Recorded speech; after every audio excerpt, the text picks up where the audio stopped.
Welcome to my channel. আসসালামু আলাইকুম viewers, কেমন আছেন সবাই? আশা করি নিশ্চয়ই সবাই ভালো আছেন। আজকে আপনাদের সাথে শেয়ার করব খুবই মজাদার এবং খুবই সহজ মুগ পটলের কালিয়া রেসিপি। খেতে কিন্তু খুবই দারুণ লাগে, সহজভাবে বানানো যায়। তো চলুন দেখে নিই এর জন্য কী কী লাগবে। আমি এখানে 1 কাপ মুগ ডাল নিয়েছি আর সেটা আমি ভালো করে ভেজে নেব।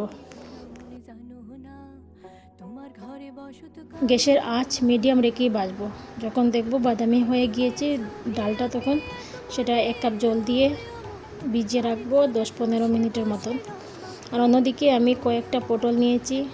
পটলগুলি ভালো করে পরিষ্কার করে নেব, যেমনটিতে দেখা যাচ্ছে ভিডিওটির মধ্যে। এইভাবে একটা পটল পরিষ্কার করে নেব। যখন পরিষ্কার করে নেব তখন আমি এইগুলি কেটে নেব 2 টুকরো করে। একটা পটলকে আমি 2 টুকরো করে কেটেছি। পটল কাটা শেষ হয়ে গেলে আমি নেব 4-5টা আলু। আলুগুলি পরিষ্কার করে নেব, নিয়ে আলুগুলি সেম কেটে নেব। একটা আলুকে 4 টুকরো করে কেটেছি আমি। আমার এই ভিডিওটি যদি আপনাদের কাছে ভালো লাগে তাহলে অবশ্যই লাইক, শেয়ার এবং কমেন্ট করবেন। আর কেমন হয়েছে আজকের রেসিপিটা সেটাও জানাবেন। তো এখানে আমি আলু কেটে নিয়েছি, এখন সেগুলি ধুয়ে নেব। আর নিয়েছি 2টা পেঁয়াজ, এইভাবে ভালো করে কুচি কুচি করে নেব। আর 3টা টমেটো সেম কুচি করে নেব।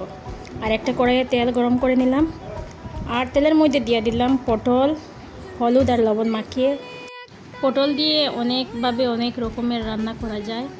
তো আমি সবসময় কিছু নতুন নতুন জিনিস ট্রাই করি আর আপনাদের সাথেও শেয়ার করি। আশা করি সবার ভালো লাগবে। পটল ভাজা হয়ে গেলে আমি সেটা তুলে নেব, আর আবার আমি আলুগুলিও ভেজে নেব। এইভাবে আলুগুলি বাদামি রঙের হয়ে গেলে নামিয়ে নেব। মুগ পটলের এই রেসিপিটা অনেক টেস্টি হয়েছিল। আশা করি সবারও ভালো লাগবে, একবার ট্রাই করে নিতে পারেন।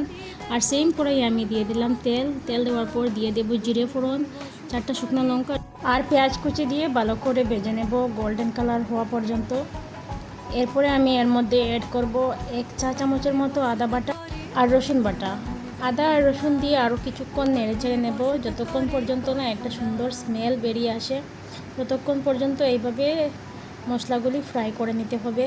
এরপরে আমি এর মধ্যে দিয়ে দেব এক এক করে গুঁড়ো মশলা। আমি এখানে দিয়েছি হলুদ 1 চামচ, জিরে গুঁড়ো 1/2 চামচ, ধনে গুঁড়ো 1 চামচ আর মরিচের গুঁড়ো 1 চামচ দিয়ে আরও কিছুক্ষণ ফ্রাই করে নিব। এরপরে দিয়ে দিলাম টমেটো কুচি আর লবণ 1 চামচ দিয়ে আরও কিছুক্ষণ নেড়ে চেড়ে নিয়ে এর মধ্যে আমি আলুগুলি দিয়ে দিব। কারণ আলু সিদ্ধ হতে একটু সময় লাগে, তাই আলুগুলি আমি প্রথমে দেব। আলু দেওয়ার পর একটু ঢাকনা দিয়ে ঢেকে রাখবো। এরপর দিয়ে দিলাম মুগ ডাল দিয়ে আরও কিছুক্ষণ নেড়ে চেড়ে এভাবে ঢাকনা দিয়ে ঢেকে রাখবো, যতক্ষণ পর্যন্ত না আলু আর মুগ সেদ্ধ হয়ে যায়।